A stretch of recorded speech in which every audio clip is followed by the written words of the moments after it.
Belgraniana, a quien saludo. Profe, gracias por una semana más en este programa. Buenas tardes, Mario. Gracias a vos y un placer estar nuevamente en tu programa.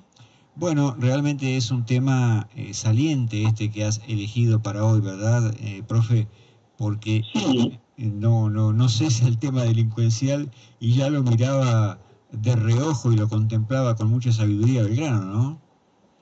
sí, justamente. Bueno, Ujú, Mario, en consonancia con tu editorial, ¿no? ujú, ujú, Hemos elegido un tema relacionado con una de las máximas de Belgrano, donde dice que el modo de contener los delitos y fomentar las virtudes es castigar al delincuente y proteger al inocente. Y ujú, esto ujú, lo dice en una carta a Feliciano Chiclana, gobernador e intendente de Salta en esa época, en 1813, en la oportunidad en que Belgrano necesitaba todo tipo de pertrechos para sus tropas y los comerciantes se le repaseaban, no se le ocultaban. Cuando necesitaban módulas, carretas, los ujú, planes para el traslado. ujú, Bueno, no llegaba el envío de estos pertrechos al ejército del norte. Entonces, Feliciano Chiclana propone castigar a los comerciantes, ¿no? Con una pena durísima ujú, para todos. Entonces Belgrano le dice que nunca sería adaptable el castigo que usted propone, le dice, porque castigando a los comerciantes, castigaríamos también al pueblo. Y el modo de contener los delitos es castigar al delincuente y proteger al inocente. Entonces, Belgrano está muy lejos del discurso punitivo, ¿no? ujú, Y de esta frase se puede sacar múltiples conclusiones, ¿no? Que nos lleva a reflexionar sobre lo que actualmente nos sucede. Esta inseguridad que estamos viviendo, una sociedad secuestrada por una delincuencia que ha ganado la calle, evidentemente. Y una de las soluciones que propone Belgrano es fomentar las virtudes. Ahora, ¿cómo se hace esto? ¿No? ujú. ¿Cómo se hace esto cuando se ha abandonado la idea de que hay que enseñar principios y valores? Y se ha abandonado porque un falso progresismo dice que ese es un discurso moralizador y que nadie está en condiciones de esgrimir este tipo de discursos. ¿Con qué autoridad, dicen, Ujú, ¿no? ¿Con qué ujú, moral lo habrían de hacer? Bueno, lo debemos hacer con la autoridad de aquel que nunca robó, ¿no es cierto? En un principio. ujú, De aquel que toda su vida hizo un culto al trabajo, de aquel que estudió, de aquel ujú, que formó una familia, de aquel que predicó toda su vida como ejemplo, ¿no? Y esa es la autoridad moral que tiene el trabajador para decir, ese es un delincuente señalado con el dedo. No podemos caer en el relativismo moral más ramplón, donde, donde no podemos discernir, bajo la dictadura de lo políticamente correcto, donde no podemos discernir qué es lo que está bien y qué es lo que está mal. ujú, Robar está mal, y ujú, siempre estuvo mal, ¿no? ujú. Y siempre estuvo Sí, sí, condenado por sí, toda la claro. sociedad. Ujú, Pero hemos relativizado todos los valores, y el principal de ellos, el de la vida, ¿no? La vida, por ley, en Argentina, dejó de ser un valor absoluto. Y cuando esto sucede, todo lo demás se da por añadidura. ujú. Y este no es un tema menor, Manuel, porque Sí, sí, sí, sí. hemos dejado que un conjunto de políticos, senadores, diputados, por consenso, decidan cuándo comienza la vida de un ser humano y cuándo no. Ujú, Imaginemos semejante decisión dejarla en manos del hombre, ¿no? ¿Y de qué hombres? No ujú. se tiene. Sí, sí, sí. Bueno, cuando se llega a estos extremos, Ujú, es porque ya llegamos a niveles de decadencia indefectible. Y el principio constitutivo de la decadencia es que siempre se puede ser más decadente. Y es una ujú, espiral descendente. Ahora, ¿hay una forma de salir de esto? Bueno, por supuesto que lo hay, ¿no? Como todos los laberintos, de esto se sale por arriba. Y el modo, creo yo, y es mi apreciación, es volver nuevamente a predicar los principios y valores que nos constituyeron como sociedad. Y estos valores son absolutos y no hay que tener miedo de ujú. decirlo. Claro. arriendo y que nos catalogan de fascistas, ¿no? Porque esa es la otra. Sí, exactamente, Porque das en el clavo. la dictadura del políticamente correcto dice que no puede haber valores absolutos. Y nosotros decimos que sí, que la vida es un valor absoluto. No se puede construir una sociedad donde el origen de la vida está pautado. El amor es un valor absoluto. No se puede construir una sociedad desde el desamor o desde el egoísmo. Y acá la familia cumple un rol fundamental. No se puede atentar contra la familia, ¿no? Hoy ser revolucionario es construir una familia. Claro, Es sostener una familia. Y acá viene algo complejo, porque hay que garantizar que esas familias puedan acceder a un nivel de vida digno, ¿no es cierto? No puede estar nuestro pueblo con un 60% de pobres. Y no estoy de acuerdo con esta idea de que porque hay más pobreza hay más delincuencia. El pobre no roba. Ahora, que algunos aprovechen estos argumentos para robar es otra cosa. Hay una sola cosa que lleva a que el pobre robe, que es el hambre y la desesperación. ¿No es cierto? Y ahí debe estar la política bien entendida. No para hacer negocios con la desesperación del pobre, sino que esas cabezas que se forman para ser políticos la utilicen para pensar en el mejor proyecto de país posible. Y ahí tienen el espejo de un político como fue Belgrano. Y su proyecto de país que hemos desarrollado en este programa y lo vamos a seguir haciendo. Entonces, volviendo a los valores, la justicia es un valor absoluto también. No se puede construir una sociedad en base a la injusticia. La valentía, no se puede construir una sociedad desde la cobardía. Entonces, el relativismo moral ha hecho mucho daño en esta sociedad. Y volviendo al pensamiento de Belgrano, de cómo fomentar las virtudes, y él es claro en esto, es a través de la educación y el trabajo, dice, ¿no? Y lo dice de este modo, y voy a citar, dice, mucho conviene para la felicidad pública poner la atención en los hombres por formarse, y no puede haber un cargo de mayor honor que cuidar de los planteles de los hombres morales. Tales son las escuelas primarias, de donde saca el ciudadano los primeros gérmenes, que desarrollados en la edad madura, producen la bondad o la malignidad y hacen la felicidad o la infelicidad de la causa común. Porque la patria es una causa común, ¿no es cierto? Exactamente, sí.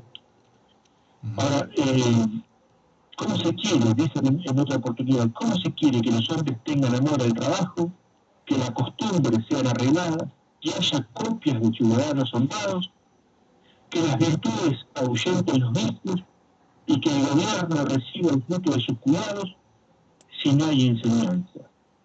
Y si la ignorancia va pasando de generación en generación con mayores y más grandes aumentos. Y acá surge otro problema actual, que es la educación.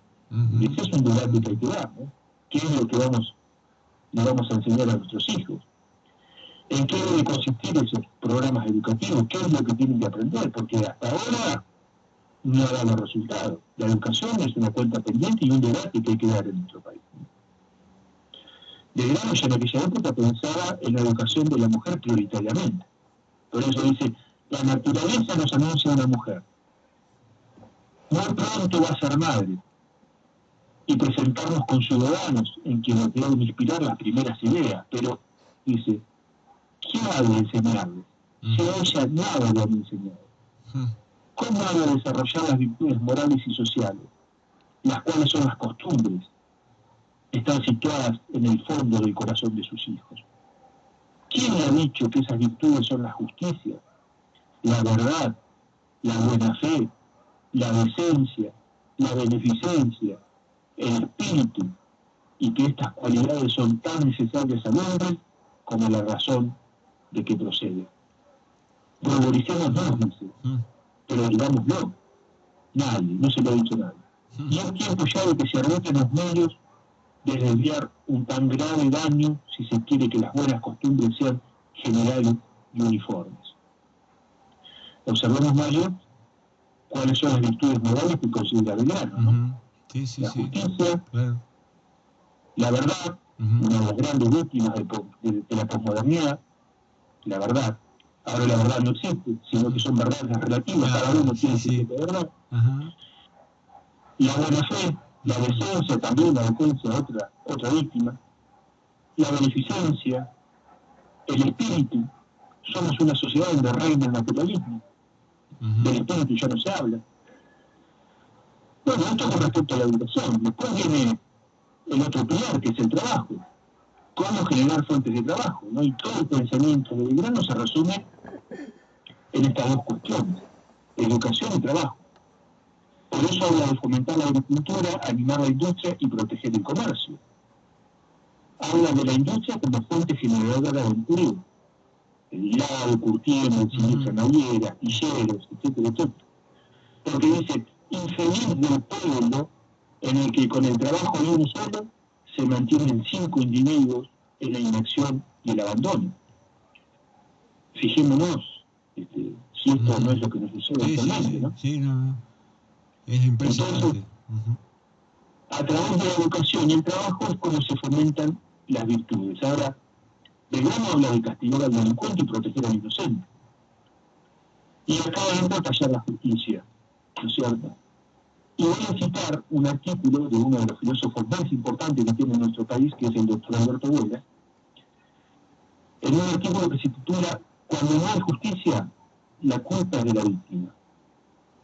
Y cito, dice, durante el proceso militar del 76 al 83, donde la injusticia se entronizó por doquier, la culpa siempre fue de la víctima.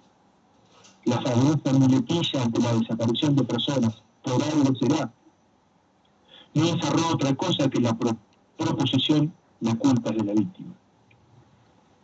Hoy el progresismo político, a través de los denominados garantistas, velan por los derechos de los delincuentes más que de la víctima.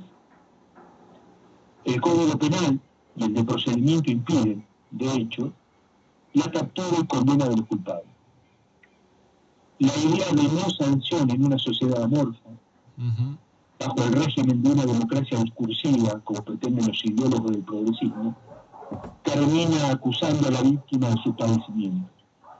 Así pues, dos posiciones antagónicas, el totalitarismo y el progresismo político, convergen en un punto, inculpar a la víctima por sus desgracias.